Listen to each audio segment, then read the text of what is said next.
The last time we spoke, you mentioned Hillary Clinton's online presence and her goal to get a celebrity endorsement. Yes. She was able to get Katy Perry, who has 50-something million followers on Twitter alone, and I was curious what your thoughts were on that and the whole celebrity versus political realm juxtaposition of the two. I think it's great. I think it's a good thing to see celebrities involved in political activity, and I think that we'll see again with social media. Social media allows for the convergence of those two worlds to come together in a way that we don't normally see. So we know that celebrities tend to get involved in fundraising activities, so they get money. They may get involved in causes, whether it's orphans, war, environmental issues. I mean, issues that are global issues. We've seen, Angelina Jolie as the UN ambassador for Goodwill ambassador for UNICEF and a number of other organizations. So we see that element of it. Now here, I guess, is the question: will we see the political personalities, the political leaders, tapping into their followers for political purposes? And will the celebrities allow them? How far will a celebrity go in terms of endorsement? So I thought, interestingly, when Stephen Colbert, for example, launched his PAC a couple years ago, I love him. Political Action Committee.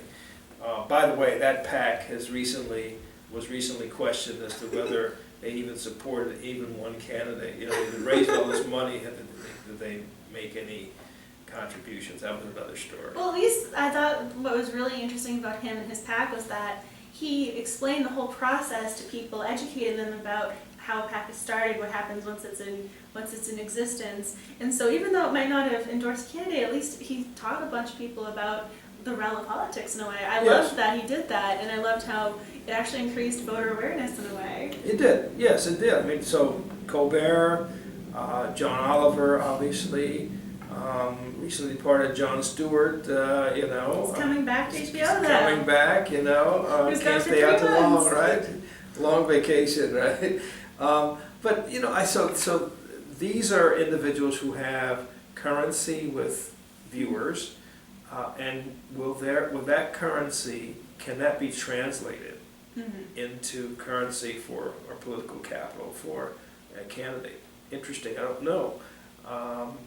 Will Katy Perry's followers find some common element, some strain, some link, something that will allow them or cause them to support or even contribute to Hillary Clinton? I think that would be her goal, to have these 50 million, however many she has, followers, social media followers, supporters, come across to the Hillary camp. What kinds of special messages are going to be directed at those individuals that are different from the regular campaign out there? Who knows? But I think those are challenges. I have a friend, actually a friend of my wife, who is working the social media. I guess he's the head of social media for the Ben Carson campaign. Wow, good for him. Yeah, talented young man who started off in broadcast and is now doing social media for Carson. And yeah, I haven't talked to him in a while. I'm just sort of watching what he does. It seems to be working, fairly well. Pulling ahead in the polls. Yeah, exactly. Doing something right. He's doing something right. So I think you have these. Now the question becomes, I don't know. Again, let's take Trump. Well, let's take the Kardashians. I think we talked about it before. Let's take the Kardashians. So what happens if Kim and Kanye? I guess Kanye's not a Kardashian. He's now claiming that he's running for president. 2020. Yep. Kanye 2020. Yes, I know. Interesting. You don't want to dive into that one quite yet. Well, what would make a young man like that think he could even become president? Social media, right? He certainly has the financial wherewithal, but he's got now millions of people hanging on his every last word in social media. Why not, you know, leverage that into political office? And maybe we'll see more of that